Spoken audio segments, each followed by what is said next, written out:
नमस्कार दोस्तों, मैं दांगड़ खाप चौधरी कैप्टन विनोद कुमार आज कई दिन में आपसे मुखातिब हुआ हूँ। जो 5 तारीख को हरियाणा विधानसभा के चुनाव होने वाले हैं, उनके बारे में अपने विचार व्यक्त कर रहे हैं। यह चुनाव कोई विधानसभा का चुनाव सांकेतिक रूप से है, लेकिन यह कोई विधानसभा का चुनाव नहीं है। यह हमारी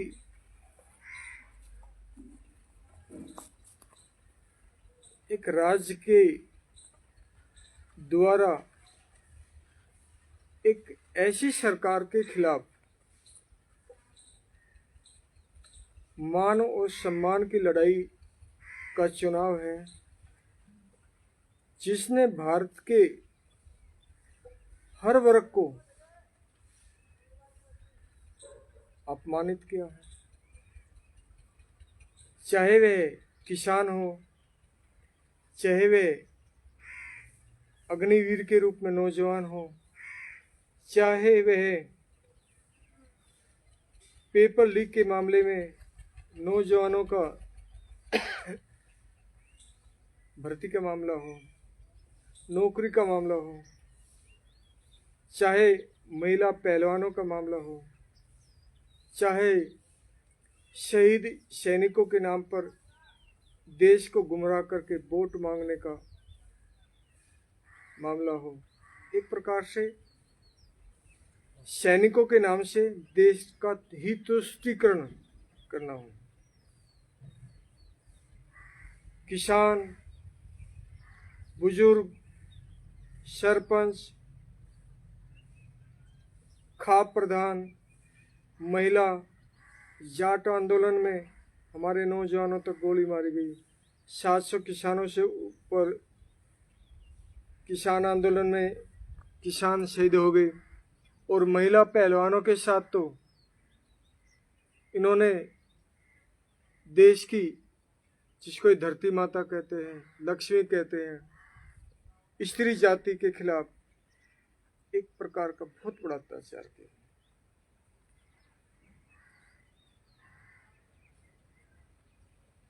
कई दिन से मैं हॉस्पिटल में एडमिट था, बीमार था। आज घर आया हूँ। कुछ लोगों ने मेरे व्हाट्सएप पर, मैंने कई दिन से मोबाइल ही नहीं चलाया ठीक होने के बिल्कुल रिलैक्स होकर ठीक होऊंगा। कुछ लोगों ने बहुत मैसेज किया है। गुलाम चौधरी ने ये कह दिया है, किसान मसीहा बाबा ओम प्रकाश धनखड़ जी कांग्रेस का समर्थन कर रहे हैं और गुलाम जी भाजपा का समर्थन कर रहे हैं। आप किसका समर्थन कर रहे हो? मैं भारत की संवेदना का से मैं भारत के किसानों का समर्थन करता हूँ। मैं भारत के नौजवानों का समर्थन करता हूँ। मैं भारत की महिला पहलवान बेटी विनेश फोगाट का समर्थन करता हूँ। मैं भारतीय जनता पार्टी का विरोध करता हूँ। कोई व्यक्तिगत मेरा ऐसा नहीं है कि भारतीय जनता पार्टी ने मेरा क्या है कुछ वो कर दिया है। I am soldier, I am a farmer,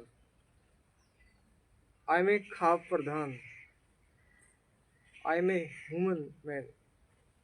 एक इंसान हूँ, मैं भारतीय हूँ, मैं सेना का एक सदस्य हूँ, किसान का बेटा हूँ और खाप का चौधरी हूँ। तो मेरा सोचने का ये मकसद है कि हमें आज पूरे देश को एक सबक देना है। मैं हमेशा किसी भी आंदोलन का समर्थन नहीं करता और ना ही आगे करूंगा। शांतिपूर्वक आंदोलन को भी लोग बदनाम कर देते हैं। और कौन करते हैं? Bharatiya Janata party, IT cell, RSS उसके लोग करते हैं। ये आतंकवादी हैं, ये जाट हैं, ये हरियाणा के हैं, चाहे महिला पहलवान हो, ये जाट हैं, ये हरियाणा की हैं। तो इन बातों से तंग आ गए हैं लोग। गांधीवादी तरीके से, शांति तरीके से आंदोलन में बैठते हैं, किसान आंदोलन में बैठते हैं, महिला आंदोलन में बैठते हैं और बेरोजगार आंदोलन में बैठते हैं लोग। उसमें भारतीय जनता पार्टी के लोग घुस करके आंदोलन को हाईजैक करते हैं और कुछ ऐसी हरकत करते हैं कि भारतीय जनता पार्टी के लोगों को कहने का मौका मिल जाता है कि देखो इसमें ये उपद्रवी है। उपद्रवी कोई किसान का बेटा नहीं होता है, वो कोई सामान्य आदमी नहीं है, वो भारतीय जनता पार्टी के पिट्ठू होते हैं। खैर, अगर हमें आंदोलन में नहीं बैठना है तो समस्या का हल कैसे होगा? समस्या का हल होगा जब आपके बीच का आदमी जो आपकी समस्या विधानसभा में उठाएगा। जब किसान के दर्द की आवाज किसान ही पहचानेगा, किसान नेता ही विधानसभा में उठाएगा, तो उसी को वोट दे।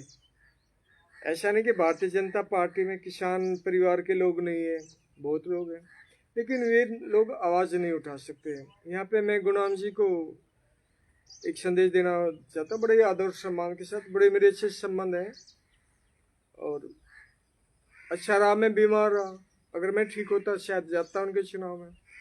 लेकिन उनकी जो कल वीडियो मैंने देखी है, अनिल विज का समर्थन करते हैं। बाबा जी, अगर अनिल विज इतने अच्छे हैं, किसान समर्थक हैं, तो किसान आंदोलन के दौरान उन्होंने भारतीय जनता पार्टी क्यों नहीं छोड़ी? भारतीय जनता पार्टी छोड़ते, जनता के बीच में आते। अगर ऐसे ही नरेश टिकैत राजनाथ जी को अच्छा आदमी बता रहे हैं, अच्छा आदमी तो भारतीय जनता पार्टी छोड़ते, किसानों के साथ आते, आपके आंदोलन में आते। अगर अभी वे भारतीय जनता पार्टी छोड़ते हैं, हम मान सकते हैं देर है दुरुस्त है। ऐसे नहीं, वे लोग अच्छे अपने स्वार्थ के लिए हैं, वे भारतीय जनता पार्टी की विचारधारा के गुलाम हैं, या उनके द्वारा कुछ ऐसे फैसले, ऐसे काम हैं जो कि अरे है, है, कि उनको मजबूर होना पड़ता है। बाबा ओम प्रकाश धनखड़, हमारे राष्ट्रीय खाप कोऑर्डिनेटर, कांग्रेस का समर्थन कर रहे हैं, क्या गलत कर रहे हैं? वे हरियाणा की नब्ज को जानते हैं, उन्होंने किसानों के दर्द को बहुत करीब से समझा है। उन्होंने महिला आंदोलन में, किसान आंदोलन में और खापों के लिए, खाप के फर्जीवाड़े के लिए बहुत कुछ किया है और बहुत कुछ कर रहे हैं। अतः उनका वक्तव्य वाजिब है। ये अपने निजी विचार रखते हैं, जिसका फायदा हरियाणा के किसानों के साथ साथ देश के किसानों को होगा, नौजवानों को होगा। इसी प्रकार से हम सब हरियाणा के चुनाव के द्वारा हम चाहते हैं कि ये लड़ाई जो है एक विधानसभा की नहीं है, ये मान सम्मान की लड़ाई है। आप हरियाणा के लोगों से मैं निवेदन करता हूं कि आप 100% उन्हीं को वोट दें जो आपकी आवाज़ विधानसभा में उठाएंगे। और ध्यान रहे, भारतीय जनता पार्टी नहीं उठाएगी, इसका कोई भी टिकट नहीं उठाएगा, वो उठाएंगे निर्दलीय या अन्य पार्टी के लोग। आप खुद समझदार हैं और बहुत अच्छी तरह आप जानते हैं आप किसको वोट देनी है, लेकिन भारतीय जनता पार्टी को वोट नहीं देने हैं। और वोट ऐसे भी नहीं देना है कि आप वोट इस प्रकार से दें कि आपके वोट के कारण ऐसे लोगों को जीतना चाहिए था जो भारतीय जनता पार्टी को हरा सके, लेकिन आपने भारतीय जनता पार्टी को वोट भी नहीं दिया और ऐसे लोगों को वोट दिया कि उनको इतना वोट नहीं मिला, लेकिन इतना वोट मिल गया कि उससे ना वो खुद जीता, ना और दूसरा उसका दूसरा कोई पार्टी का बंदा जीता जो किसान समर्थक पार्टी है, और भारतीय जनता पार्टी का आदमी जीत गया। तो इसका भी ध्यान में रखना है। मैं इतना ही कहूँगा कि हमें आंदोलन के बजाय चुनाव में जवाब देना चाहिए, और 5 साल तक हम अपनी समस्याओं को लेकर के आंदोलन करते हैं, रोते हैं, बात करते हैं, और जब चुनाव आता है तो कुछ लोग शराब में बिक जाते हैं, कुछ लोग पैसे में बिक जाते हैं, कुछ लोग जाति में बिक जाते हैं। तो ये समस्या वहाँ की वहीं रह जाती है। अतः इन सबको छोड़ करके आप सब आगे बढ़ें और किसान हित की बात करें और किसान समर्थक नेता को वोट दें। आपका नेता ही, आपके बीच का नेता ही आपकी आवाज़ सुनेगा। भारतीय जनता पार्टी को हराने के लिए आप खुद सोच विचार करें कि कौन सा नेता जीत सकता है और कौन सा नेता आपकी आवाज़ उठा सकता है। इसी के साथ मैं दांगड़ खाप चौधरी कैप्टन विनोद कुमार आपसे विदा लेता हूँ। नमस्कार।